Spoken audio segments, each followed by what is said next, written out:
Tokyo Olympic में India के लिए सबसे पहला मेडल जीतने वाली मीराबाई चानू ने एक कमाल की मिसाल पेश की है, जिसे सुनने के बाद आपको भी गर्व फील होगा।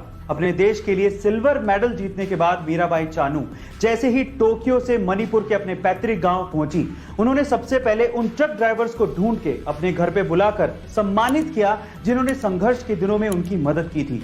इंफाल के ट्रेनिंग सेंटर तक पहुंचाने में मदद करने वाले इन ट्रक ड्राइवर्स को मीराबाई चानू ने अपने घर पे बुलाकर सम्मानित किया, उन्हें खाना खिलाया, उन्हें उपहार दिया और दिल से धन्यवाद कहा। इस समारोह में लगभग 150 के करीब ड्राइवर्स शामिल हुए थे। सोशल मीडिया पे मीराबाई चानू के इस व्यवहार की काफी ज्यादा तारीफ हो रही है। आपका मीराबाई चानू के इस व्यवहार पर क्या कहना है, कमेंट सेक्शन में जरूर लिखेगा। और ऐसे अमेजिंग वीडियोस के लिए शेयर, सब्सक्राइब एंड लाइक। मिलता है अगली वीडियो में। गाइस, क्या आपने कभी गौर किया है कि जब आप नॉर्मल पानी से बर्फ जमाते हैं तो वो व्हाइट क्लाउडी कलर की होती है, लेकिन जब आप गर्म पानी से बर्फ जमाते हैं तो वो ट्रांसपेरेंट होती है। पर सवाल ये है कि ऐसा होता क्यों है? चलिए मैं आपको बताता हूं। देखिए, नॉर्मल पानी में ऑक्सीजन और नाइट्रोजन जैसी गैसेस ट्रैप्ड होती हैं और ये गैसेस बर्फ के बनने पर बाहर निकलने की कोशिश करती हैं, लेकिन कुछ गैसेस बर्फ में ही फंसी रह जाती हैं, जिसकी वजह से आपको व्हाइट क्लाउडी कलर दिखाई देता है। लेकिन जब आप पानी को पहले से ही गर्म कर देते हैं तो गैसेस पहले से ही बाहर निकल जाती है और उसके बाद जब बर्फ बनती है तो वो ट्रांसपेरेंट होती है। गाइस, क्या आपको इसके पहले तक ये साइंटिफिक फैक्ट पता था? और अगर नहीं पता था तो कमेंट सेक्शन में जरूर लिखेगा। और ऐसे अमेजिंग वीडियोस के लिए शेयर, सब्सक्राइब एंड लाइक। मिलता है अगली वीडियो में। एक बार एक लड़का बाइक पे बहुत सारे अंडे रख के लेके जा रहा होता है, लेकिन अचानक से उसकी बाइक फिसल जाती है और उसके सारे के सारे अंडे फूट जाते हैं। आसपास के लोग तब इकट्ठा होकर उसे टोंट करना शुरू कर देते हैं कि तुझे दिखाई नहीं देता है क्या? तुझे ढंग से बाइक नहीं चलानी आती है क्या? इतने में ही उस भीड़ में से एक बूढ़ा सा अंकल निकल के आता है और उस लड़के से कहता है कि बेटा, तुम्हारे सारे अंडे फूट गए हैं, अब तुम अपने मालिक को क्या जवाब दोगे? चलो मैं तुम्हारी मदद करता हूं, ये मेरे पास 30 रुपए हैं, तुम रख लो। उस बूढ़े अंकल को देखकर आसपास के बाकी लोग भी उस लड़के की मदद करने को आगे आते हैं और थोड़ा थोड़ा पैसा देते हैं। इतने में उसके पास अंडे जितने फूटे थे उतने पैसे इकट्ठे हो जाते हैं और वो बाइक पे तब जाने वाला होता है। इतने में ही पीछे से कुछ लोग उसको बोलते हैं कि तुम बहुत लकी हो, अगर वो बूढ़ा अंकल ना होता तो तुम्हारा आज क्या होता? तो फिर वो लड़का जो कहता है वो आप लोगों को सुनना चाहिए। वो लड़का कहता है कि वो बूढ़ा अंकल ही मेरा मालिक था। गाइस, आपको इस कहानी में क्या समझ में आया, कमेंट सेक्शन में जरूर लिखेगा। और ऐसे अमेजिंग वीडियोस के लिए शेयर, सब्सक्राइब एंड लाइक। मिलता है अगली वीडियो में। नीरज चोपड़ा के टोक्यो ओलंपिक में गोल्ड मेडल जीतने के बाद गुजरात के भरूच के एक पेट्रोल पंप मालिक ने इस उपलब्धि को एक अलग तरीके से दिमाग लगाकर सेलिब्रेट किया। उन्होंने ये ऐलान किया कि जिसका नाम भी नीरज है वो अपनी गाड़ी और अपनी आईडी लेकर आए और हमसे 501 रुपए का पेट्रोल फ्री में ले जाए। ऐसा करके लगभग 30 नीरज नाम के लोगों ने उस पेट्रोल पंप से 501 रुपए का पेट्रोल फ्री में डलवाया।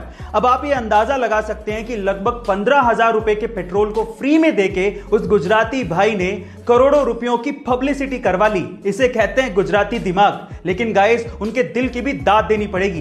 गाइस, आपका इस गुजराती भाई के दिमाग के बारे में क्या कहना है, कमेंट सेक्शन में जरूर लिखेगा। और ऐसे अमेजिंग वीडियोस के लिए शेयर, सब्सक्राइब एंड लाइक। मिलता है अगली वीडियो में। धीरूभाई अंबानी ने आखिर इतना पैसा कमाया कैसे? वो इतना अमीर बने कैसे? क्या इसके पीछे की वजह जानते हैं? इसके पीछे की सबसे बड़ी वजह थी उनकी रिस्क टेकिंग कैपेबिलिटी, उनका रिस्क उठाना। चलिए मैं आपको इसका एक एग्जांपल देता हूं। उस टाइम पे इंडिया में पॉलिस्टर के कपड़ों की डिमांड बहुत ज्यादा थी, तो धीरूभाई अंबानी ने इस डिमांड को देखते हुए अपना पॉलिस्टर का व्यापार शुरू किया। लेकिन ये डिमांड इतनी ज्यादा बढ़ गई थी कि धीरूभाई अंबानी को और माल की जरूरत थी, जिसके लिए पैसे चाहिए थे, लेकिन इतना सारा पैसा बैंक देने को तैयार ही नहीं था। इस वजह से धीरूभाई अंबानी गए सीधे लोगों के पास और उन्हें कहा कि आप लोग मेरे बिजनेस में पैसा लगाइए, अगर नुकसान हुआ तो वो मेरा, लेकिन अगर फायदा हुआ तो वो सबका होगा। इस तरह से रिस्क उठाकर धीरूभाई अंबानी ने बहुत पैसा कमाया और यही उनकी सबसे बड़ी वजह थी। गाइस, आपका धीरूभाई अंबानी की रिस्क टेकिंग कैपेबिलिटी के बारे में क्या ख्याल है, कमेंट सेक्शन में जरूर लिखेगा। और ऐसे अमेजिंग वीडियोस के लिए शेयर, सब्सक्राइब एंड लाइक। मिलते हैं अगली वीडियो में।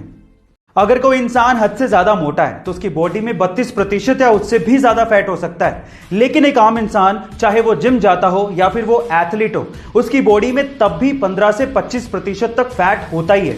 लेकिन इस दुनिया में एक बंदा ऐसा है जिसकी बॉडी में मात्र 3 से 4% ही फैट है। Oh my god. And let me tell you guys, 3 से 4% फैट होना ये कोई छोटी बात नहीं है। और जिसकी बॉडी में फैट बहुत ज्यादा कम होता है उसके कट्स बड़े अच्छे दिखते हैं और इसी वजह से उन्हें वर्ल्ड्स मोस्ट श्रीडेड मैन कहा जाता है। उनका नाम है हेलमेट स्टीबल, जो कि 47 साल के हैं और वो एक वर्ल्ड चैंपियन बॉडी बिल्डर और फिटनेस मॉडल हैं। गाइस, आपको इनके बारे में जान के कैसा लगा, कमेंट सेक्शन में जरूर लिखेगा। और ऐसे अमेजिंग वीडियोस के लिए शेयर, सब्सक्राइब एंड लाइक। मिलता है अगली वीडियो में। कल इंडिया ने इंग्लैंड के खिलाफ इंग्लैंड की सरजमीन पर लॉर्ड्स के मैदान में ऐतिहासिक जीत दर्ज की। लेकिन इस मैच का क्लाइमेक्स क्या था? देखिए, केएल राहुल या फिर रोहित शर्मा की बैटिंग या फिर ईशांत, शमी, सिराज और बुमराह की बॉलिंग, ये सारे फैक्टर्स तो थे ही, लेकिन इसके अलावा सबसे बड़ा फैक्टर था शमी और बुमराह के बीच की अनबीटन पार्टनरशिप, जो कि 9वें विकेट के लिए इंग्लैंड के खिलाफ सबसे बड़ी पार्टनरशिप थी। दोनों ने मिलकर 89 रन जोड़े और एक भी विकेट गवाया नहीं। अंगद के पैर की तरह क्रीज पर जम गए। शमी ने तो अर्धशतक ठोक डाला। अगर वहां पर एक भी खिलाड़ी आउट हो जाता तो इंडिया बहुत जल्दी ऑल आउट हो जाती और इंग्लैंड पे इतना प्रेशर नहीं बन पाता। यही इस मैच की सबसे बड़ी वजह थी, जहां पर इंडिया ने इंग्लैंड के खिलाफ इस मैच को जीता। गाइस, आपका इस जीत के बारे में क्या कहना है? कमेंट सेक्शन में जरूर लिखिएगा और ऐसे अमेजिंग वीडियोस के लिए शेयर, सब्सक्राइब एंड लाइक। मिलता है अगली वीडियो में।